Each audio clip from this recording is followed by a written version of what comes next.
কারণ এই জন্য ফুলাফান নষ্ট না, নষ্ট তো আমরা। এই যে অ্যান্ড্রয়েড ফোন পাইছি, আমরার ফুলা যদি ফুইরে যদি একটু খান দে তখন বাবা খান্দো না নেও তুমি ফোনটা নেও বাঁচাও, আছে কিনা নাই? আর এইটা দুই কই গিয়া ইউটিউব শর্ট ভিডিওর মধ্যে ঢুকে গিয়া কইব এমনি কিসদাটা দিব লারাটা দিবার বিয়ানে তোমার সিংহানে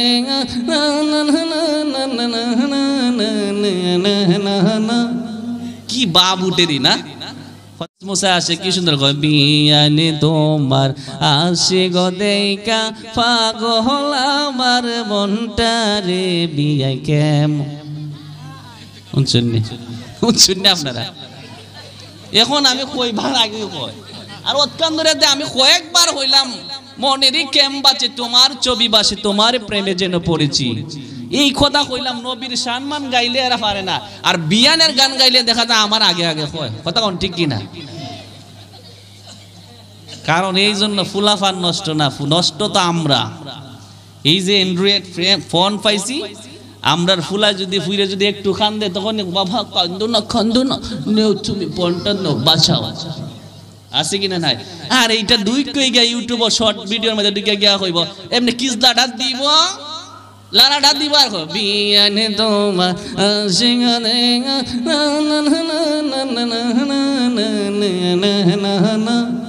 কি বাপ উঠেরি না, কথা কোন ঠিক কিনা? আর এই বাপটা না উঠাই দিতে নবী তোমার নাম শুনিয়া পাগল আমার মনটা রে নবী একবার দেখা। আহলের যুবক আজকে তোমরা যারা মায়ের গর্ভ থেকে তোমরা যারা বাহির হয়েছ, আমরা কোনো না কোনো মায়ের গর্ভ থেকে বাহির হয়েছি। আমরা যদি মনে করি দুনিয়াটা এত সুন্দর, কিন্তু এত সুন্দর পৃথিবী আমরা যখন দেখলাম একটা মায়ের কারণে, একটা বাবার কারণে, কথা বলুন ঠিক কিনা? যেই মা তোমাকে এত কষ্ট করে লালন পালন করলো, আজকে ওই জনম দুঃখিনী মাকে তুমি কষ্ট দাও, জনম দুঃখী মাকে তুমি আঘাত করো, আমার আল্লাহ পাক রব্বুল আলামিন তোমার এই আঘাত সহ্য করতে পারবে না। কারণ আল্লাহর নবী রাহমাতাল লিল আলামিন ডাক দিয়ে বলেন, পৃথিবীর মানুষরা যদি জান্নাত পেতে চাও তাহলে তোমাদের মা তোমাদের জন্য জান্নাত, তোমাদের বাবা তোমাদের জন্য তোমাদের বাবা তোমাদের জন্য জান্নাত, আবার তোমার মা তোমার জন্য জাহান্নাম, আবার তোমার মা তোমার বাবা তোমার জন্য জাহান্নাম, কথা বলুন ঠিক কিনা? দেখিনি তোমায় চোখের তারায়, তবুও তোমায় ভালোবেসেছি, মনেরই কেম বাঁচে তোমার ছবি বাসে, মনেরই কেম বাঁচে তোমার ছবি বাসে, তোমার প্রেমে যেন পড়েছি আমি, দেখিনি তোমায় চোখের তারাই তবু ভালোবেসে। কি ভালোবাসার গান গাওয়া যায় না? এই যে সোনা বন্ধুর গানের টানতে গেলে ফুলাফান যা আছে সবাই হইতো, ঠিক না? আছে কিনা নাই? এইগুলা আমাদের মগজত বেশি হয়। কত সুন্দর কইরা দেখবেন টিকটক ভিডিও বিভিন্ন ভাবে কত সংখ্যক গানগুলো আজকে ফুলাফান এই ছোট্ট ছোট্ট যুবকরাও গায়, ঠিক না? আর এই সময় মুসমুসা আসে কি সুন্দর কয় বিয়ানে তোমার আসে গো দেইকা পাগল আমার মনটা রে বিয়া কেমন। শুননি আপনারা? এখন আমি কইবার আগে কয় আর অতকান ধরে আমি কয়েকবার হইলাম মনেরই কেম বাঁচে তোমার ছবি বাসে তোমার প্রেমে যেন পড়েছি, এই কথা কইলাম। নবীর সম্মান গাইলে এরা পারে না, আর বিয়ানের গান গাইলে দেখা যায় আমার আগে আগে কয়, কথা কোন ঠিক কিনা? কারণ এই জন্য ফুলাফান নষ্ট না, নষ্ট তো আমরা। এই যে অ্যান্ড্রয়েড ফোন পাইছি, আমরার ফুলা যদি ফুইরে যদি একটু খান দে তখন বাবা খান্দো না নেও তুমি ফোনটা নেও বাঁচাও, আছে কিনা নাই? আর এইটা দুই কই গিয়া ইউটিউব শর্ট ভিডিওর মধ্যে ঢুকে গিয়া কইব এমনি কিসদাটা দিব লারাটা দিবার বিয়ানে তোমার সিংহানে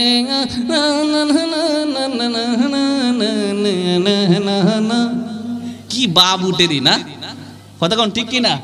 আর এই বাপটা না উঠাই দিতে কথা, নবী তোমার নাম শুনিয়া পাগল আমার মনটা রে, নবী একবার দেখা রে, বলো নবী একবার দেখা দাও না রে, এ নবী তোমার নাম শুনিয়া পাগল আমার মনটা রে, নবী একবার। এই ফুলান এটা শিখে যাও, বাড়িতে গিয়ে খালকে হইবাই বলে হবিগঞ্জের সোনারঘাটের হুজুরাই আমরা এটা শিখেছে, বিয়াইন হইছে বাদ। কথা কোন ঠিক না? কথা বলো ঠিক না? দুষ্টা হইছে আমরা কি না? সেই জন্য ভাবারা ছেলে মেয়েদের হাতে মোবাইল দেওয়া যাবে না। কথা বলুন ঠিক না? ছেলে মেয়েদেরকে মোবাইল দিবেন, কান্নার জন্য মোবাইল কেন দিবেন? আপনি অন্য কিছু দিয়ে আপনার সন্তানকে আপনি কি করবেন বুঝাবেন, কিন্তু মোবাইলটা হাতে দিলে আপনার ছেলে মেয়েটা নষ্ট হয়ে যাবে। কথা বলুন ঠিক কিনা? আওয়াজ দিয়ে বলুন ঠিক কিনা? সেই জন্য এইগুলা দিকে আমাদেরকে নজর রাখা দরকার আছে কিনা নাই? তাহলে একটু নবীর শানে গাই। মনেরই কেম বাজে তোমার ছবি বাসে, মনেরই কেম ছবি বাসে তোমার প্রেমে যেন পড়েছি মদহশর মে,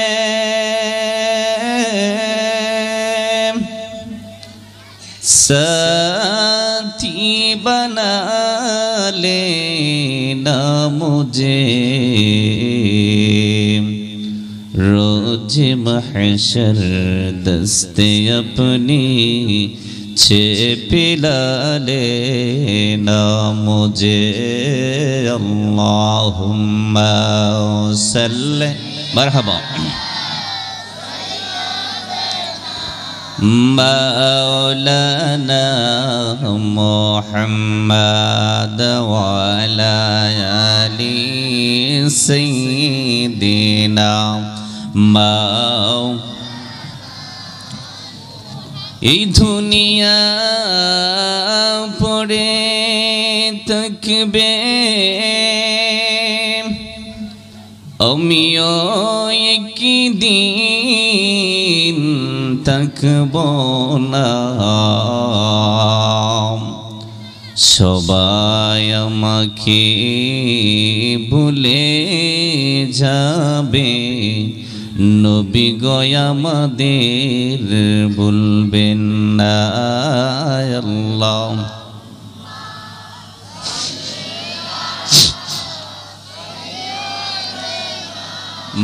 মাওলানা মুহাম্মদ ওয়ালা সাইয়্যিদিনা মাওলানা। তো জিকির করেন লা ইলাহা যৌবন কোলে লা ইলাহা লাহ লা ইলাহা লাহ লা ইলাহা লাহ লা ইলাহা ইল্লাল্লাহ লা ইলাহা যৌবন কোলে লা ইলাহা। আল্লাহর নবী রাহমাতাল লিল আলামিন হাদিস শরীফের মধ্যে ডাক দিয়ে বলেন, পৃথিবীর মানুষ তোমরা শোনো, সবচাইতে উত্তম জিকির হলো আফদালু লা ইলাহা ইল্লাল্লাহ, সবচাইতে শ্রেষ্ঠ জিকির হচ্ছে লা ইলাহা ইল্লাল্লাহর জিকির। আল্লাহর নবী রাহমাতাল লিল আলামিন অনেক হাদিস শরীফের মধ্যে ডাক দিয়ে বলেন, মুখলিসান লা ইলাহা ইল্লাল্লাহ ফাদাখালাল জান্নাহ, যেই ব্যক্তি খাঁটি নিয়তে খালিস দিলে যেই ব্যক্তি লা ইলাহা ইল্লাল্লাহর জিকির পড়বে, ফাদাখালাল জান্নাহ, ওই ব্যক্তি আল্লাহর জান্নাতে প্রবেশ করবে। জুড়ে বলুন সুবহানাল্লাহ। আর একটু জবান খুলে বলি সুবহানাল্লাহ। আমরা জান্নাতে যেতে চাই কি চাই না? আওয়াজ দিয়ে বলুন চাই কি চাই না? সেই জন্য বেশি বেশি করে লা ইলাহা ইল্লাল্লাহর জিকির করবেন, তাহলে আপনার মুর্দা কলবটা জিন্দা হয়ে যাবে।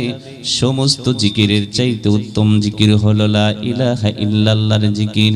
সেই জন্য একটা জবানও বন্ধ রাখবেন না, সকলে মহব্বতের আওয়াজ আল্লাহর জিকির করুন। লা ইলাহা জোরে লা ইলাহা ইল্লাল্লাহ লা ইলাহা ইল্লাল্লাহ লা ইলাহা ইল্লাল্লাহ লা ইলাহা ইল্লাল্লাহ লা ইলাহা মা বাবার খিদমত ভুইলো না, নামাজ রোজা সইরো না। আই হাই মা বাবার খিদমত ভুইলো না, নামাজ রোজা সইরো না। আল্লাহর জিকির ভুইলো না, আই হাই আল্লাহর জিকির বইলো না। আমার নবীজির দরুদ সইরো না। লা ইলাহা মাশাআল্লাহ লা ইলাহা ইল্লাল্লাহ লা ইলাহা ইল্লাল্লাহ লা ইলাহা লা ইলাহা ইল্লাল্লাহ মুহাম্মাদুর রাসূলুল্লাহ সাল্লাল্লাহু তাআলা আলাইহি ওয়াসাল্লাম। সকলে বলি মারহাবা। সকলে একটু মহব্বতের আওয়াজ ইসমে জাতির জিকির করে আল্লাহ আল্লাহ আল্লাহ আল্লাহ আল্লাহ আল্লাহ আল্লাহ আল্লাহ আল্লাহ আল্লাহ আল্লাহ আল্লাহ আল্লাহ আল্লাহ। জবান খুলে আল্লাহ আল্লাহ আল্লাহ আল্লাহ আল্লাহ আল্লাহ আল্লাহ আল্লাহ আল্লাহ। ও বুঝবন রে ডুবল বেহলা দেখে না চাহিয়া। আল্লাহ আল্লাহ আল্লাহ আল্লাহ। ও বুঝবন রে ডুবল বেলা দেখে না চাহিয়া। আল্লাহ আল্লাহ আল্লাহ। পর পারেন ডাক পরিলে, পর পারেন ডাক পরিলে, পার হবি তুই কি লইয়া। আই হাই পার হবি তুই কি লইয়া। ডুবল বেহলা দেখে না চাহিয়া। আল্লাহ আল্লাহ আল্লাহ আল্লাহ আল্লাহ আল্লাহ আল্লাহ আল্লাহ আল্লাহ। সাদের জীবন হেলাই হেলাই শেষ হইতে চলিল, নামাজ রোজা জিকির ফিকির কিছুই নাহি হইল।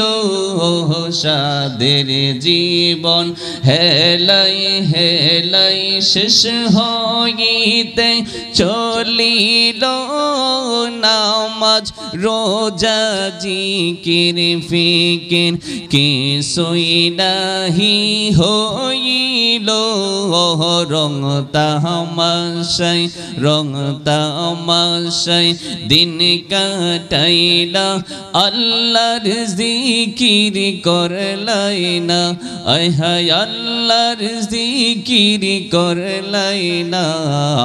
ডুবল বেহলা দেখে না চাহিয়া। আল্লাহ আল্লাহ আল্লাহ। পর পারেন পরপারের ডাক পড়িলে পরপারের ডাক পড়িলে পার হবি তুই কি লইয়া আয় হায় পার হবি তুই কি লইয়া ডুবল বেহলা দেখে না চাহিয়া আল্লাহ আল্লাহ আল্লাহ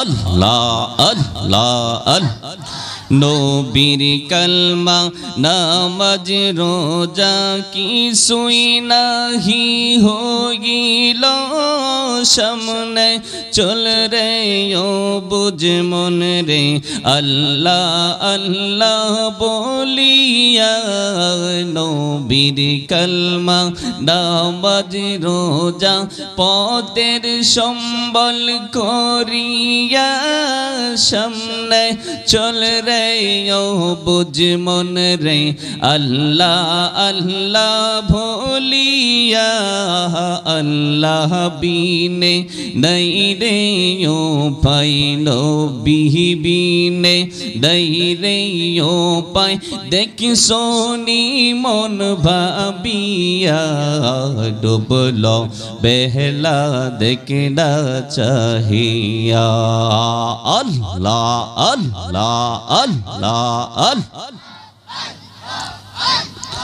আল্লাহ আল্লাহ আল্লাহ আল্লাহ ও বুঝ মন রে ডুবল বেহলা দেখে না চাহিয়া আল্লাহ আল্লাহ আল্লাহ পরপারেন পরপারেন ডাক পড়িলে পরপারেন ডাক পড়িলে পার হবি তুই কি লইয়া আয় হায় পার হবি তুই কি লইয়া ডুবল বেহলা দেখি না চাহিয়া আল্লাহ আল্লাহ আল্লাহ Allah Allah Allah Allah Allah Allah Allah La ilaha illallah Muhammadur Rasulullah sallallahu ta'ala alayhi wa sallam shukr boli marhaba সম্মানিত হাজরিন আতপাশা জামে মসজিদের উদ্যোগে 43তম বার্ষিকী সুন্নি ইসলামী মহাসম্মেলন উক্ত ইমানি নুরানি ইরফানি মাহফিলের সম্মানিত সভাপতি সাহেব মোহাম্মদ আবুল হোসেন বুইয়া সাহেব প্রাক্তন শিক্ষক বারাকাল্লাহু ফি হায়াতি সকল বলি আল্লাহুম্মা আমিন আজকে সবার সহ সভাপতি জনাব মোহাম্মদ পণ্ডিত মিয়া সাহেব আতপাশা জনাব মোহাম্মদ জিন্নত আলী সাহেব আতপাশা জনাব মোহাম্মদ মুস্তমিয়া সাহেব হাতপাশা মোহাম্মদ আব্দুল আওয়াল মিয়া সাহেব আতপাশা হাজি মোহাম্মদ ফজলুর রহমান পুল মিয়া সাহেব আতপাশা বারাকাল্লাহু ফি হায়াতিহি সকল বলি আল্লাহুম্মা আমিন আজকে সবার যিনি প্রধান মেহমান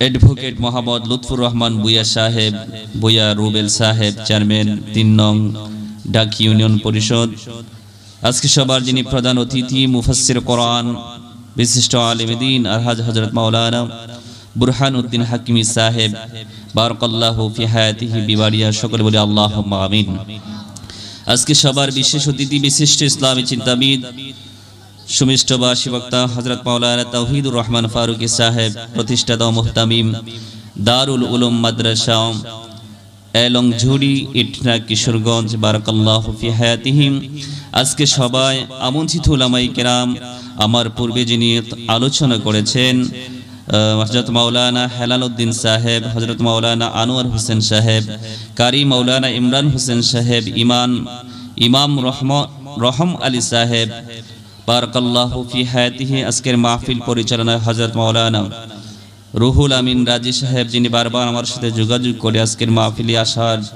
সুযোগ করে দিয়েছেন সেজন্য মহান রব্বুল আলামিনের দরবারে শুকরিয়া জ্ঞাপন করি আলহামদুলিল্লাহ আমার সামনে পিছনে ডাইনে ভামি মুরব্বিয়ানে কেরাম, যুবক ভাইরা, স্কুল কলেজ মাদ্রাসা ইউনিভার্সিটির ছাত্র বন্ধুরাম, কচি কোমল সোনামণিরাম, পর্দানিশি আমার আবেদা সালেহা মা বোনেরা, সকলের প্রতি আমার ইমানি সালাম আবারও পেশ করছি। আসসালামু আলাইকুম ওয়া রাহমাতুল্লাহ।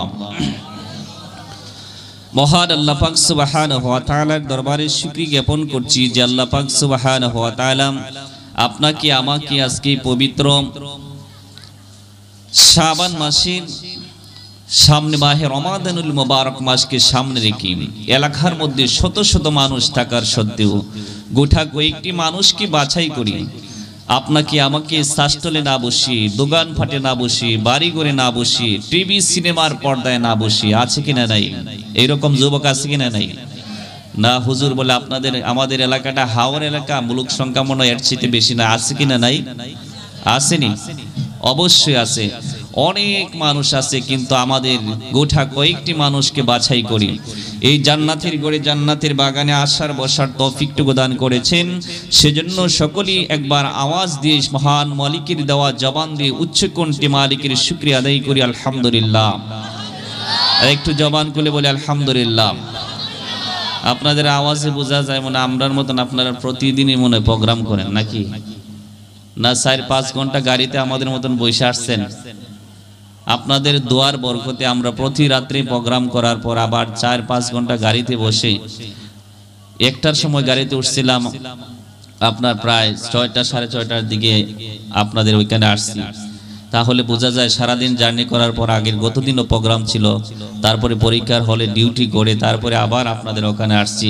তারপরে তো আল্লাহ পাক কথা বলার সুযোগ দিচ্ছে, শরীরটা একটু অসুস্থ আছে, তারপরও আপনাদের দোয়ার বরকতে আল্লাহ পাক যদি তৌফিকটুকু দান করেন কোরআন ও হাদিসের ভিত্তিতে আলোচনা করার চেষ্টা করব। আল্লাহ যেন আমাকে বলার এবং আপনি আমাদেরকে শুনে প্রতিটি মানুষকে আমল করার তৌফিকটুকু দান করে সকলে বলি আল্লাহুম্মা আমিন। আজকে দুনিয়ার মধ্যে পাড়ায় পাড়ায়, এলাকায় এলাকায় বহু ওয়াজ হচ্ছে, কথা বলুন ঠিক কিনা? হয় না? হয়। ওই যে আমি আসার সময় দেখলাম ওইখানে একটা ওয়াজ মাহফিল হচ্ছে। এইভাবে প্রতিটি জায়গায় ওয়াজ মাহফিল হচ্ছে, প্রোগ্রাম হচ্ছে, কিন্তু ওয়াজ মাহফিল করার উদ্দেশ্য কি মানুষ বেশি জমানো না কোরআন হাদিসের আলোচনা শোনা? একটু কথা বলবেন। মানুষ বেশি জমানোর জন্য না কোরআন হাদিসের আলোচনা শোনার জন্য? একমাত্র কোরআন হাদিসের আলোচনা শোনার জন্য মানুষ ওয়াজের সিস্টেমটা করে থাকে। ওয়াজটা হচ্ছে দুনিয়ার একটা খোলামেলা ইউনিভার্সিটি, খোলামেলা ইউনিভার্সিটি, উন্মুক্ত, যেখানে কোনো বয়স নাই, যেখানে কোনো বয়স নাই। দুনিয়ার স্কুল ইউনিভার্সিটিতে গেলে বয়সের প্রয়োজন হয়, কথা বলুন ঠিক কিনা? প্রাইমারিতে ভর্তি করতে গেলে 6 বছর লাগে, 5 বছর লাগে, ঠিক কিনা? হাই স্কুলে ভর্তি করতে গেলে 10 বছরের প্রয়োজন হয়। তারপরে যদি হায়ার এডুকেশনের মধ্যে ভর্তি করতে, কলেজে ভর্তি করতে হয়, তাহলে 16-17 বছরের প্রয়োজন হয়।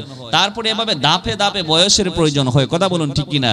কিন্তু এই ওয়াজ মাহফিলটা এমন একটা পরিবেশ, এমন একটা জায়গা যেখানের মধ্যে এ থেকে জেড পর্যন্ত সকল শ্রেণীর মানুষগুলা এক কাঁধে এক সারিতে বসে বসে কোরআন এবং সুন্নাহর আলোচনা শুনতে পারে, কথা বলুন ঠিক কিনা?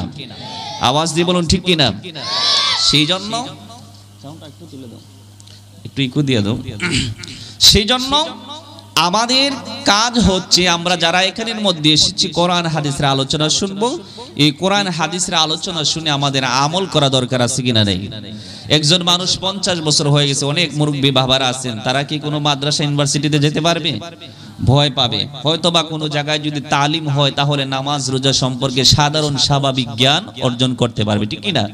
কিন্তু কোরআন সুন্নাহর আলোচনা এবং মাসলা মাসাইল, সুদ কোনটি হালাল কোনটি হারাম, সেটা বাঁচতে গেলে আমাদেরকে কিছু শুনতে হবে, তার পাশাপাশি আমল করতে হবে, কথা বলুন ঠিক কিনা? মাহফিল কমিটি আমাদের আপনাদের মসজিদের ইমাম সাহেব রুহুল আমিন সাহেব আমাকে বলেছেন যে হুজুর একটু মা বাবার সম্পর্কে আলোচনা করিয়েন, মা বাবার ফজিলত এবং মা বাবার গুরুত্ব সম্পর্কে আলোচনা করেন। আমরা যারা এখানে আসছি কেউ কি কোনো জিনের সন্তান? কথা বলুন, কাউ কি কোনো জিনের সন্তান, কোনো ফেরেশতার সন্তান? আমরা সবাই কোনো মায়ের, কোনো না কোনো মায়ের সন্তান, কোনো না কোনো বাবার সন্তান, কথা বলুন ঠিক কিনা? একমাত্র এখানের মধ্যে এসেছি একমাত্র কোরআন হাদিসের আলোকে কষ্ট দিচ্ছেন, কথা বলুন ঠিক কিনা? কারণ মা বাবা এমন একটা বিষয়, আপনিও একদিন বাবা হবেন, আপনিও একদিন মা হবেন। আমার মা বোন যারা আছেন, আপনিও একদিন, আজকে মা আছেন, আপনি মেয়ে আছেন, আপনিও একদিন শাশুড়ি হবেন, আমরা যারা আছি আমরাও একদিন শ্বশুর হব, কথা বলুন ঠিক কিনা? হব কি হব না? এই সিস্টেম আছে কিনা? না নাই? না আপনাদের এলাকাতে নাই? সিস্টেম আসেনি? আপনাদের এলাকার মা বোন যারা আছে তাদের শ্বশুর শাশুড়ি আছে কিনা নাই? আপনাদের এলাকার মধ্যে কোনো বাবার মায়ের সন্তান আছে কিনা নাই? আছে। আমরা তো প্রতিদিন শুধু মায়ের আলোচনা শুনি, মাকে সম্মান করতে হবে, বাবাকে সম্মান করতে হবে। আজকে আমি কিছু ব্যতিক্রমী কিছু কথা বলবো। আগে আমাদের সন্তানকে যদি আমাকে ভালোবাসতে হয়, মা যদি ভালোবাসতে হয়, আপনি আমার মা বাবার কিছু দায়িত্ব আছে কিনা নাই? কথা বলুন, আছে কিনা নাই? আপনার ছেলেকে যদি আপনি একটা মানুষ না বানাতে পারলেন, গরু ছাগল বানায় ছাইরা দিলেন, এই গরু ছাগল তো মা কি জিনিস বাবা কি জিনিস চিনবে না, তাহলে এই দোষটা কি মায়ের সন্তানের না আপনার? কথা বলুন, আপনার আমার। আমরা যারা বাবা হয়েছি, আমার সন্তানটাকে আমি ইসলামী শিক্ষা দিতে চাই না, কথা বলুন ঠিক কিনা? আজকে আমরা আমার সন্তানটাকে ইসলামী শিক্ষা দিতে চাই না। আজকে আমার সন্তানটাকে আমি কোরআন শিক্ষা দিতে চাই না। আজকে আমি আমার সন্তানটাকে মা বাবা কেমন জিনিস, কি বা বাবার সাথে কেমন আচরণ করতে হবে, যেখানে গেলে ওই শিক্ষা দেওয়া হয়, ওই জায়গার মধ্যে আমরা পাঠাতে চাই না। আমরা পাঠাই একমাত্র উদ্দেশ্যটাকে, আমার সন্তানটার যদি একটু বেন ভালো হয়, তাহলে কোনো পাশে মাদ্রাসায় না দিয়ে আমরা চিন্তা করি কোনো হাই স্কুলে বা কোনো কিন্ডার গার্ডেনের মধ্যে দিয়ে টাকা পয়সা খরচ করে হলো আমার সন্তানটাকে যেন একটা ভালো ডাক্তার, ভালো একটা ইঞ্জিনিয়ার, ভালো একটা প্রকৌশলী বানাইতে পারে, এই চিন্তা চেতনা আমাদের মধ্যে। কথা বলুন ঠিক কিনা? একটু কথা বলুন ঠিক কিনা? এই কথাগুলা হয়তো বা কারো গায়ে লাগতে পারে। আপনারা যদি সবাই গায়ে নিয়ে যান তাহলে হবে না। আপনারা বুঝতে হবে, বোঝার মতন ক্ষমতা আমাদেরকে আল্লাহ দিয়েছেন। আল্লাহ বলেছেন যারা বুঝেও বুঝে না, শুনেও শুনে না, দেখেও দেখে না, ওই সমস্ত মানুষগুলো আল্লাহ বলেন উলাইকা কাল আনআম, ওই সমস্ত মানুষগুলা চারপায়া জানোয়ারের চাইতে আরো নিকৃষ্ট। তাহলে এটা কি আমি তাজুল ইসলাম আশিকি বলেছি না আল্লাহ বলেছেন? এই কথাটা কে বলেছেন? মানুষের পা কয়টা? আওয়াজ দিয়ে বলেন, মানুষের পা কয়টা? দুইটা। গরু ছাগলের পা কয়টা? কথা বলেন, কয়টা? গরু ছাগলের পা কয়টা? চারটা। সেই জন্য আল্লাহ কোনো মানুষের উদাহরণ দেয় নাই, আল্লাহ দিয়ে দিয়েছেন চতুষ্পদ জন্তুর ন্যায়। যেই সমস্ত মানুষগুলা বুঝেও বুঝে না, শুনেও যারা শুনে না, দেখেও যারা দেখে না, এই সমস্ত মানুষগুলা চতুষ্পদ জানোয়ারের ন্যায়। সেই জন্য যেহেতু আল্লাহ আমাকে চোখ দিয়েছে, আল্লাহ আমাকে কান দিয়েছে, আল্লাহ আমাকে জবান দিয়েছে, বোঝার মতন ক্ষমতা দিয়েছে, তাহলে প্রতিটি মানুষের দায়িত্ব হচ্ছে আমরাকে বুঝে বুঝে শুনে শুনে আমার সন্তানটা যখন আমার ঘরে জন্মগ্রহণ করবে, আমার সর্বপ্রথম দায়িত্ব হবে ওই সন্তানটাকে ইসলামী শিক্ষায় শিক্ষিত করা। আর ওই সন্তানটাকে যদি ইসলামী শিক্ষায় শিক্ষিত করতে পারি, তাহলে ওই মানুষটার জন্যই, ওই মানুষটার সন্তান কখন আপনার গায়ে আঘাত করবে না, ওই মানুষটা কখন বাবার গায়ে আঘাত করবে না, মায়ের গায়ে আঘাত করবে না, মাকে কষ্ট দিবে না, মাকে গালি দিবে না। কথা বলুন ঠিক কিনা? আওয়াজ দিয়ে বলুন ঠিক কিনা? সেই জন্য আমাদের কিছু দায়িত্ব আছে। সর্বপ্রথম আমরা মনে করি, এই যে তারা নিয়ে যায় একটু দুরূদ শরীফ বলেন, আল্লাহুম্মা সাল্লি সাইয়্যিদিনা মাওলানা মুহাম্মাদ ওয়া আলা আলি সাইয়্যিদিনা মাওলানা। সেই জন্য আমার বাবার, আমার ভাইয়েরা, আমার আল্লাহ পাক রব্বুল আলামিন পবিত্র কোরআনুল কারীমের সূরা বনী ইসরাঈলের মধ্যে আল্লাহ পাক রব্বুল আলামিন ঘোষণা করেন 23 নম্বর আয়াতের মধ্যে আমার আল্লাহ পাক ডাক দিয়ে বলেন, বিসমিল্লাহির রাহমানির রাহিম ওয়া ক্বাদা ربك ألا تعبدوا إلا إياه وبالوالدين إحسانا। আল্লাহ পাক রব্বুল আলামিন ডাক দিয়ে বলেন, পৃথিবীর মানুষ, আল্লাহ পাক নিশ্চয়ই আমাদেরকে নির্দেশ দিচ্ছেন তোমরা তোমার প্রভুর গোলামি করো, তোমার প্রভুর দাসত্ব করো, তোমার প্রভুর ইবাদত করো। আল্লাহ ডাক দিয়ে বলেন, পৃথিবীর মানুষ, ওয়াবিল ওয়ালিদাইনি ইহসানা, এবং তোমরা তোমাদের মা বাবার প্রতি ইহসান করো। জোরে বলুন সুবহানাল্লাহ। আল্লাহ কোরআনের মধ্যে বলেছেন, সর্বপ্রথম কার ইবাদতের কথা বলেছেন? কি করার কথা? ইবাদত করার কথা। কার কি কথা? ইবাদত। সেই জন্য সর্বপ্রথম আমাদেরকে ইবাদত শিখতে হবে। ইবাদতের মধ্যে নামাজ, রোজা, হজ, যাকাত শুধু ইবাদত না, দ্বীনি ইলম শিক্ষা করাটা আপনার জন্য একটা ইবাদত। কথা বলুন ঠিক কি না? আওয়াজ দিয়ে বলুন ঠিক কি না? দ্বীনি ইলম শিক্ষা করা আপনার জন্য ইবাদত। আপনি যদি দ্বীনি ইলম শিক্ষা করতে পারেন, আপনার সন্তানকে দ্বীনি ইলম শিক্ষা করাবেন।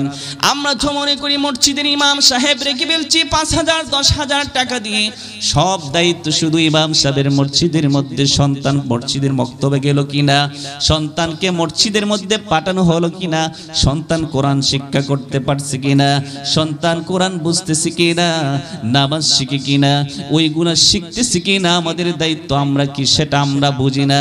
আমরা মনে করি একটা দায়িত্ব বিহাজাল ইমাম, নামাজ থেকে যা কিছু আছে সব কিছু ইমামের উপর ছেড়ে দিয়েছি। কথা বলুন ঠিক কিনা? আজকে আমি সকাল 8টা পর্যন্ত ঘুমায়া থাকি, আর আমার সন্তান আমার সাথে সকাল 8টা পর্যন্ত ঘুমায়া থাকে। আছে কিনা নাই? এইরকম আছে কিনা নাই? কিন্তু বাবা একটু বোঝার দরকার আছে আমাদের। আপনি যখন ঘুমায়া থাকবেন, আপনার সন্তানও ঘুমায়া থাকবে। আপনার সন্তান কি বাড়ি থেকে গিয়ে ইমাম সাহেব আনবে, না আপনি আপনার সন্তানকে মসজিদে পাঠাতে হবেন? কথা বলুন ঠিক কিনা?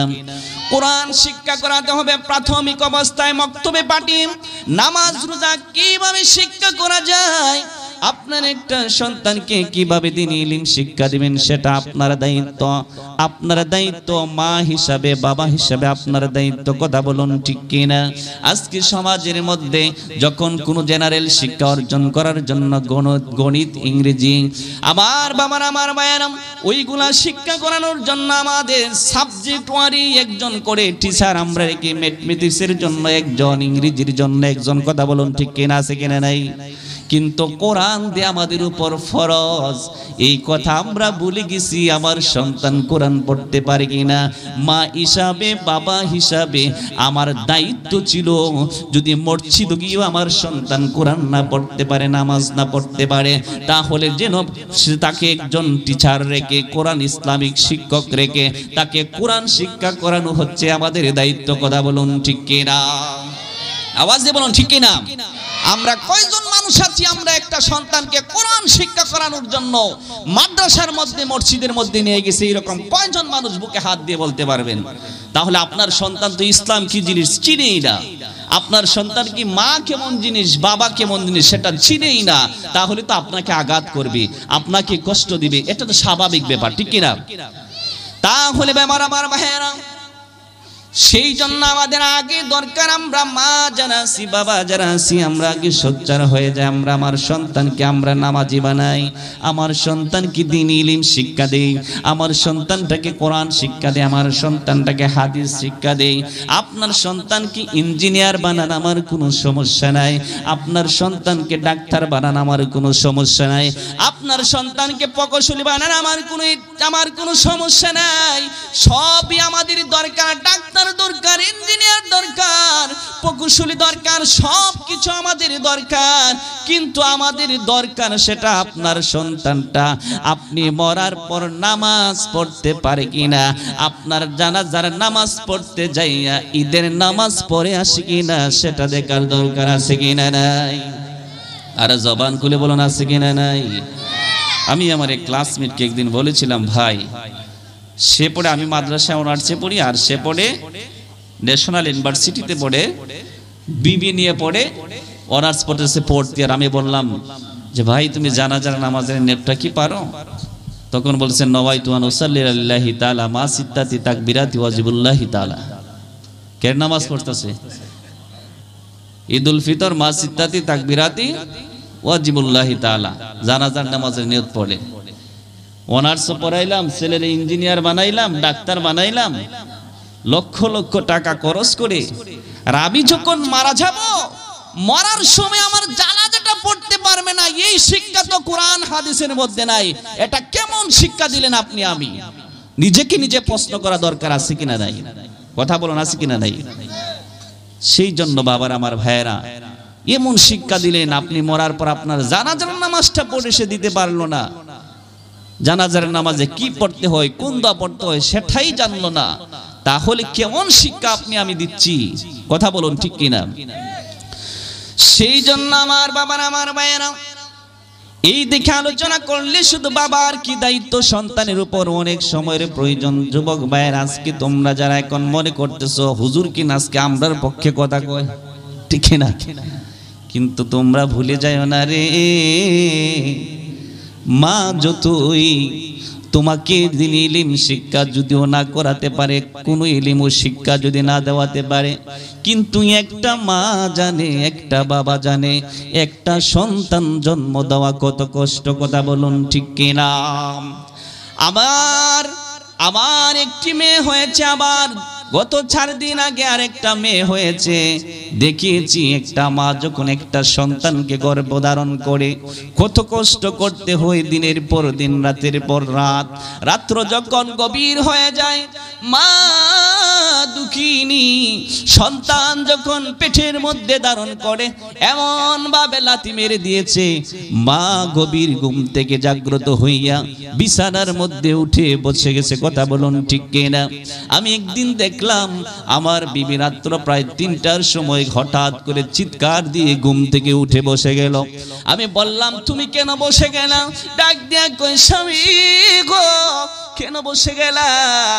আমি যখন একটু নড়াচড়া করলাম, আমার পেটের বাম দিকে এমন একটা মুসর মারছে, এমন একটা ব্যথা মারছে রে, ব্যথার যন্ত্রণায় আমি চিৎকার দিয়ে উঠলাম। বাম দিকে যখন একটা ব্যথা করলো, এই ব্যথার যন্ত্রণায় আমি আর ঘুমাইতে পারলাম না। আমি চিৎকার মেরে আমি সোজা হয়ে বসে গেলাম। জুড়ে বলুন সুবহানাল্লাহ। তাহলে রে যুবক, আজকে তোমরা যারা মায়ের গর্ভ থেকে তোমরা যারা বাহির হয়েছ, আমরা কোনো না কোনো মায়ের গর্ভ থেকে বাহির হয়েছি। আমরা যদি মনে করি দুনিয়াটা এত সুন্দর, কিন্তু এত সুন্দর পৃথিবী আমরা যখন দেখলাম একটা মায়ের কারণে, একটা বাবার কারণে। কথা বলুন ঠিক কিনা?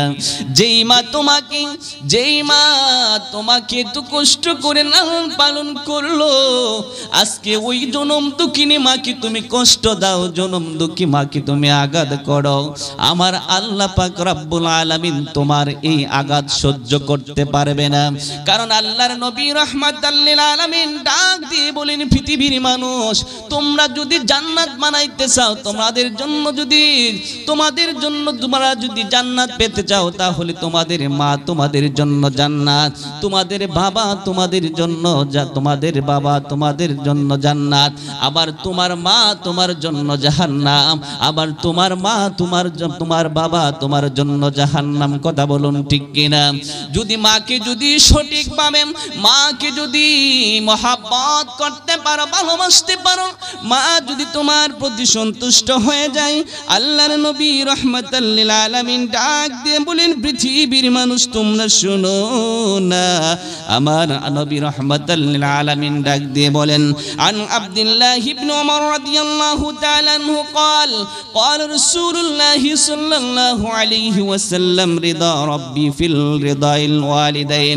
যদি তোমার মা তোমার প্রতি যদি সন্তুষ্ট হয়ে যায়, তোমার বাবা যদি তোমার প্রতি সন্তুষ্ট হয়ে যায়, আল্লাহর নবী বলেন, ওয়াসাহাতু রাব্বি ফি সাহাতিল ওয়ালিদি। তোমার বাবা তোমার বাপ তোমার উপর যদি সন্তুষ্ট হয়ে যায়, তাহলে আমার আল্লাহ সন্তুষ্ট হয়ে যায়। আর তোমার উপরে যদি তোমার বাবাও সন্তুষ্ট হয়ে যায়, তোমার মা যদি অসন্তুষ্ট হয়ে যায়, তাহলে আমার আল্লাহ তোমার উপরও সন্তুষ্ট হয়ে যান। কথা বলুন ঠিক কিনা? আওয়াজ দিয়ে বলুন ঠিক কিনা? আপনারা বোঝা যায় আপনাদের এলাকার মানুষ মনে খুব ভালো, যে মা বাবার কখনো কষ্ট দেয় না। কি কষ্ট দেয় এরকম আছে কিনা নাই? সোনার চান বাংলাদেশে আছে কিনা নাই? আপনাদের এলাকায় না থাকতে পারে, আমাদের সোনারঘাটে অনেক মানুষ আছে। আমরা দেখেছি সে থাকে বিল্ডিং এর মধ্যে, মাকে পাশের সামনে পিছন দিয়ে সামনের দিকে ছোট্ট একটা ঘর বানায় দিছে, ওই মাটির ঘরের মধ্যে মাকে রাখছে। সত্য কথা, আজকে ওই মহিলা দুনিয়ার মধ্যে নাই, কিন্তু সে ঘরের বিল্ডিং বানায় ঘরের ভিতরে থাকে এই পুত্রবধূকে নিয়ে। কথা বলুন ঠিক কিনা? আছে কিনা নাই? আওয়াজ দিয়ে বলুন আছে কিনা নাই? আজকে এমন সোনার যুবক আছে সোনার বাংলায়, যেই যুবকগুলা যদি বিদেশ চলে যায়, বিদেশ থেকে এসে বউকে যখন বিয়ে করার পর এই বউয়ের কথায় মাকে তালাক দিয়ে দেয়, মাকে ছেড়ে দেয়, কথা বলুন ঠিক কিনা, আছে কিনা নাই? কথা বলুন আছে কিনা নাই? আরে যুবক, আমার মদিনার কামলেওয়ালা নবী রাহমাতাল লিল আলামিন ডাক দেয়া বলেন, যুবক রে, ও যুবক, আল জান্নাতু তাহতা মিল আকদামিল উম্মাহাত, আর মা বাবার পায়ের নিচে, তোর মা বাবার পায়ের নিচে হচ্ছে তোর জান্নাত। জুড়ে বলুন সুবহানাল্লাহ। মা বাবার পায়ের নিচে যদি জান্নাত হয়, কোন হাদিসের মধ্যে না স্ত্রীর পায়ের নিচে স্বামীর জান্নাত, কিন্তু মায়ের পায়ের নিচে, মায়ের পায়ের নিচে সন্তানের জান্নাত আছে কিনা নাই? তাহলে আপনি যদি আজকে যেই যুবকগুলো আজকে মাকে কষ্ট দেয়, যেই যুবকগুলো আজকে বাবাকে কষ্ট দেয় স্ত্রীর কথায়, আছে কিনা নাই? ও মা, তুমি যে মায়ের সন্তান হয়ে থাকো না গো মা, তুমিও তো তোমার মাকে ভালোবাসো। আজকে তোমার স্বামীকে যদি ওই গর্ভদুঃখিনী গর্ভধারণী মায়ের কাছ থেকে তুমি আলাদা করে দাও, আজকে গো মা, ও আত্মাশার মায়েরা, তোমার বাবাকে, তোমার মাকে যদি তোমার ভাইয়ের বউ যদি ঘর থেকে বাহির করে দেয়, তাহলে তোমার মনে কষ্ট লাগবে কি লাগবে না? কথা বলুন। এই আত্মাশার মধ্যে যেই সমস্ত মানুষগুলা মনে করেন মাহমুদপুর থেকে এসে বিয়ে বয়েছে, আছে কিনা নাই? বিয়া বইছে, এরকম আছে কিনা নাই? এখন যদি ওই এলাকার মানুষ, ওই এলাকার যুবকরা যদি ফটাইয়া মার চাইতে দূরে নিয়ে যায়, আর ওই মহিলার মাকে যদি মাহমুদপুরের মধ্যে যদি আরেকজন যদি আইসা যদি তার মা বাবারে কষ্ট দেয়, ওই মহিলার মনে কষ্ট পাইবে কি পাইবে না? সেই জন্য গো মা, তুমি তোমার শ্বশুর আর শাশুড়িকে তুমি মনে করবা তোমার মা, তুমি তোমার শ্বশুরকে শাশুড়িকে মনে করবা তোমার মা, শ্বশুরকে মনে করবা তোমার বাবা। যদি এইটা ভিতরে নিতে পারো রে মা বোনেরা, ওই ঘরের মধ্যে জীবনেও আর অশান্তি হবে না। কথা বলুন ঠিক কিনা? আওয়াজ দিয়ে বলুন ঠিক কিনা? সেই জন্য আমার ভাইয়েরা, আমার বাবারা, গভীর মনোযোগ দিয়ে শুনেন, যেই মায়ের তো কষ্ট করে আপনাকে লালন পালন করে জীবনটাকে বাজি রেখে, আমি দেখলাম গতদিন হবিগঞ্জ দিল্লেবিড হসপিটালের মধ্যে একটা মায়ের ঘরের মধ্যে দুইটা সন্তান হয়েছে। কয়টা? কথা বলুন, কয়টা? দুইটা সন্তান হয়েছে। দুইটা সন্তান হওয়ার পর একটা সন্তান মারা গেছে আর একটা সন্তান জীবিত আছে, কিন্তু মা চিটের মধ্যে শুয়া শুয়া ডাক দেখো, মা অচেতন হয়ে গেছে। মা অচেতন হইয়া হসপিটালের সিটের মধ্যে ঘুমায় ঘুমায় দেখলাম ডাক দেখো, ও আমার পাড়া প্রতিবেশীরা, ও আমার স্বামী গো, আমার ভাই, ও আমার মা, তোমরা কই গো? আমার আদরের কলিজার টুকরা সন্তানেরা কই? আমার কাছে নিয়ে দাও, আমার কাছে নিয়ে আসো। ওই সময় মা দুঃখিনীর কাছে যখন একটা বলল কয়টা সন্তান হয়েছে, ডাক দেয়া বলল, আমার ঘরের মধ্যে দুইটা, তোমার ঘরের মধ্যে দুইটা সন্তান হয়েছে। ও ভাই, তাহলে আমার দুটি সন্তানকে আমার কুলের মধ্যে নিয়ে আসো। ডাক দিয়া কইতাছে, একজন ডাক দিয়া কয়, মা গো মা, তোমার একটা সন্তান মারা গেছে আর একটা সন্তান তোমার জীবিত আছে। মা চোখের পানি গুলা ছেড়ে দিয়ে কান্দে, হায় হায় আল্লাহ, যেই সন্তানের জন্য 10 মাস 10 দিন পর্যন্ত কষ্ট করলাম রে, আমার জীবনটা যদি গো আল্লাহ নিয়ে যাইতা আমার কিছু হইতো না, কিন্তু আমার কলিজার টুকরাটাকে নিয়ে গেল গো আল্লাহ, আমি তো সহ্য করতে পারি না। তাহলে বোঝা যায় যুবক মায়েরা, ও আমার মা বোনেরা, যেই সন্তান মায়ের জন্য, বাবার জন্য মৃত্যুর বিছানায় শুয়ে ও মা সন্তানকে ভুলে নাই। কথা বলুন ঠিক কিনা? মৃত্যুর বিছানায় পড়ে ও বাবাকে, বাবা সন্তানকে ভুলে না। আপনি দেখুন তাহলে একজন মা একজন বাবা কত আদরের হতে পারে। আরে ভাই, তুমি নামাজ পড়ে কি করবা? মসজিদের ইমাম, আওয়াজে বোঝা যায় শেষ হইব নাকি? বন্ধুরা, এবার যখন গুহার সামন থেকে পাথরটা একটু সরে গেল, একটু পাক হয়ে গেল। আরেকজনকে ডাক দিয়ে বলতেছে, ভাই আমার জীবনে কোনো ভালো কাজ নাই, কিন্তু আমি একটা ভালো কাজ করেছিলাম। আরেকদিন আল্লাহকে আমি ভয় করেছিলাম। বলে কোন দিন? কয় ভাই আমি আমার চাচাতো বোনের সাথে আমার সম্পর্ক ছিল, সম্পর্কটা একদিন গভীর হয়ে গেল, কিন্তু আমি যখন চাইলাম যে আমার চাচাতো বোনের সাথে খারাপ কাজ করব, কিন্তু ওই চাচাতো বোন যখন আল্লাহর ভয় দেখালো, ওই ভয় দেখানোর সাথে সাথে আমি আর খারাপ কাজের মধ্যে লিপ্ত হলাম না। আমার অন্তরের মধ্যে একটা ভয় নাজিল হয়ে গেল, তার উসিলায় যেন আল্লাহ পাক আমাদেরকে আজকে বিপদ থেকে উদ্ধার করে দেয়। এইভাবে আমার ভাবার, আমার ভাইয়েরা, এই সময় আল্লাহ পাক রব্বুল আলামিন ওই বান্দার দোয়াটাও কবুল করে নিলেন। ওই সময় কবুল যখন করে নিলেন, করার পর পাহাড়ের সামনে, গুহার সামনে যে পাথর ছিল, ওই পাথরটা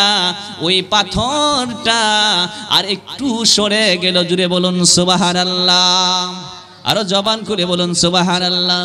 আমি দেখিনি তোমায় চোখের তারায়, তবুও তোমায় ভালোবেসেছি। মনেরই কেম বাঁচে তোমার ছবি বাসে, মনেরই কেম বাঁচে তোমার ছবি বাসে, তোমার প্রেমে যেন পড়েছি। আমি দেখিনি তোমায় চোখের তারায়, তবু ভালোবেসে। কি ভালোবাসার গান গাওয়া যায় না? এই যে সোনা বন্ধুর গানের টানতে গেলে ফুলাফান যা আছে সবাই হইতো, ঠিক না? আছে কিনা নাই? এইগুলো আমাদের মগজতো বেশি হয়। কত সুন্দর কইরা দেখবেন টিকটক ভিডিও বিভিন্ন ভাবে কত সংখ্যক গানগুলো আজকে ফুলাফান এই ছোট্ট ছোট্ট যুবকরাও গায়, ঠিক না? আর এই সময় মুসমুসা আসে, কি সুন্দর কয়, বিয়ানে তোমার আসে গো দেইকা পাগল আমার মনটা রে, বিয়া কেমন। শুননি আপনারা? এখন আমি কইবার আগে কয়, আর অতকান ধরে আমি কয়েকবার হইলাম, মনেরই কেম বাঁচে তোমার ছবি বাসে, তোমার প্রেমে যেন পড়েছি। এই কথা কইলাম। নবীর সম্মান গাইলে এরা পারে না, আর বিয়ানের গান গাইলে দেখা যায় আমার আগে আগে কয়। কথা কোন ঠিক কিনা? কারণ এই জন্য ফুলাফান নষ্ট না, নষ্ট তো আমরা। এই যে অ্যান্ড্রয়েড ফোন পাইছি, আমরার ফুলা যদি ফুইরে যদি একটু খান দে, তখন বাবা কান্দো না নেও তুমি ফোনটা নাও, বাঁচাও। আছে কিনা নাই? আর এইটা দুই কই গিয়া ইউটিউব শর্ট ভিডিওর মধ্যে ঢুকে গিয়া কইব, এমনি কিসলাটা দিব, লারাটা দিবার কো, বিয়ানে তোমার সিংহানে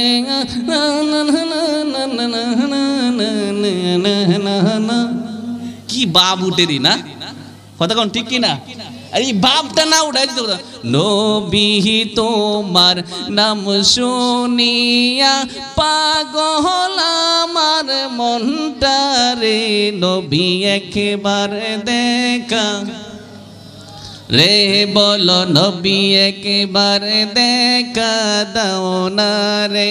এ নবী তোমার নাম শুনিয়া পাগল আমার মনটা রে, নবী একবার। এই ফুলান এটা শিখে যাও, বাড়িতে গিয়ে কালকে কইবাই, বলে হবিগঞ্জের সোনারঘাটের হুজুর আই আমরা এটা শিখেছে, বিয়ান হইছে বাদ। কথা কোন ঠিক না? কথা বলো ঠিক না? দুষ্টা হইছে আমরা, ঠিক না? সেই জন্য ভাবারা, ছেলে মেয়েদের হাতে মোবাইল দেওয়া যাবে না। কথা বলুন ঠিক না?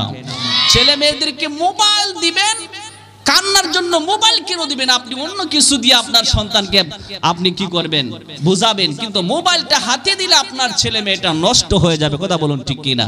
আওয়াজ দিয়ে বলুন ঠিক কিনা? সেই জন্য এইগুলা দিকে আমাদেরকে নজর রাখা দরকার আছে কিনা নাই? তাহলে একটু নবীর শানে গাই। মনেরই কেম বাঁচে তোমার ছবি বাসে, মনেরই কেম ছবি বাসে তোমার প্রেমে যেন পড়েছি। আমি দেখিনি তোমায় চোখের তারায়, তবুও তোমায় ভালোবেসে। উহুদের ময়দানে রক্ত ঝরালে দিন কায়েমের জন্য, পাথর বুকে ফোটালে ফুল, মমূর্ষ জাতি ছিল শূন্য। উহুদের ময়দানে রক্ত ঝরালে দিন কায়েমের জন্য, পাথর বুকে ফোটালে ফুল, মমূর্ষ জাতি ছিল শূন্য। শত জ্বালাতন সহেছ তুমি, সেই কাহিনী শুনে কেঁদেছি। মনেরই কেম বাজে তোমার, ছবি বাসে তোমার। সকলে বলি মারহাবা। আসলে গুছিয়ে আলোচনা করতে গেলে সময়ের প্রয়োজন। আমাকে 10 মিনিট সময় দেওয়া হয়েছে, 5 মিনিট বেশি চলে গেছে। 5 মিনিটের ভিতরেই শেষ করে দিব। আবার অনেকে আবার আমাদের একজন বলেছেন যে কিছু ক্যাম্প করার জন্য, আমরা ক্যাম্প মিলাদের মাধ্যমে আমরা ইনশাল্লাহ আমি শেষ করব অল্প কিছুক্ষণের ভিতরে। বলছিলাম আর সুর না দিয়ে আমি কথাটা শেষ করি। 2 নাম্বার ব্যক্তি কি করলো, যে আমার চাচাতো বোনের সাথে আমি অবৈধ সম্পর্ক করেছিলাম, যখন আমাকে বলেছে যে ভাই তুমি আল্লাহকে ভয় করো, ওই ভয়ে আমি ওই পাপাচারকে লিপ্ত হয়েছিলাম, এর উসিলা আল্লাহ পাক আমাকে তুমি মাফ করে দাও। জোরে বলুন সুবহানাল্লাহ। 3 নাম্বার লোকটাকে আল্লাহ পাক রব্বুল আলামিন কি করেছেন, ওই লোকটা বলতেছে আল্লাহ আমি জীবনে তেমন কোনো কাজ করি না, একটা কাজ করেছি। আমাকে যে একজন মানুষ যখন ব্যবসার কাজের মধ্যে আমাকে অংশীদারিত্ব দিয়েছিল, দায়িত্ব দিয়েছিল, ওই ব্যবসাটা আমি সঠিকভাবে আদায় করে এই দায়িত্বটা পালন করে আমি তার কাছে সঠিকভাবে বুঝাই দিয়েছিলাম, আমার প্রতি সে খুশি হয়েছিল। আল্লাহ এর উসিলা আমাদেরকে মাফ করে দাও। আল্লাহ তখন এই গুহার সামন থেকে পুরা পাথরটা সরাইয়া ওই 3 জনকে আল্লাহ পাক মুক্ত করে দিলেন। জোরে বলুন সুবহানাল্লাহ। আর জবান করে বলুন সুবহানাল্লাহ। তাহলে এই ঘটনা থেকে 3টা জিনিস শিক্ষা করলাম। 1 নাম্বার হচ্ছে মা বাবারকে কষ্ট দেওয়া যাবে না। 2 নাম্বার কখনো কি করা যাবে না, অন্যায় কাজের মধ্যে যাওয়া যাবে না, পাপ থেকে বিরত থাকতে হবে, আল্লাহকে ভয় করতে হবে। 3 নাম্বার হচ্ছে মানুষ যদি আপনাকে আমানত দিয়ে যায় কোনো কিছুর মধ্যে যদি আপনাকে দিয়ে যায়, ওইগুলা থেকে কখনো খেয়ানত করা যাবে না। কথা বলুন ঠিক কিনা? আল্লাহ পাক যেন আমাদেরকে কবুল করে, সকলে বলে আমি আমিন। আল্লাহ পাক যেন কবুল করে, সকলে বলে আল্লাহুম্মা আমিন। আমাদের হুজুর চলে এসেছেন, হুজুরের কাছে দোয়া আছে, আমি দোয়া করব না, হুজুর দোয়া করবেন। আল্লাহ পাক যেন এই মাহফিলটাকে কিয়ামত পর্যন্ত কবুল আর দায়েম রাখে, সকলে বলে আল্লাহুম্মা আমিন। আমার জন্য দোয়া করবেন। আমার 2টি কন্যা সন্তান আছে, আল্লাহ যেন তাদেরকে নেক হায়াতে তৈয়বা দান করে। আমার আব্বা নাই, আব্বার জন্য হুজুর দোয়া করবেন, এবং আমার আম্মার জন্য আল্লাহ পাক নেক হায়াতে তৈয়বা দান করে। আমরা এখানের মধ্যে বসে যতটুকু পেরেছি কোরআন হাদিসের আলোচনা করার চেষ্টা করেছি। অন্তত একটা মেসেজ যদি আমরা নিয়ে যেতে পারি, তো সঠিক টাইমে আমরা নামাজটা পড়ে নিব, তারপরে আমরা অন্তত আমরা মা বাবার খেদমতটা করব। এই বাবার খেদমতটা যদি করতে পারেন ভাই, এর উসিলা করে আল্লাহ পাক আপনার সমস্ত ইবাদতকে কবুল করে নেবে। সকলে বলে আল্লাহুম্মা আমিন। আল্লাহ পাক যেন আমাদেরকে কবুল করে, সকলে বলে আমিন। আসসালামু আলাইকুম ওয়া রাহমাতুল্লাহি ওয়া বারাকাতুহু।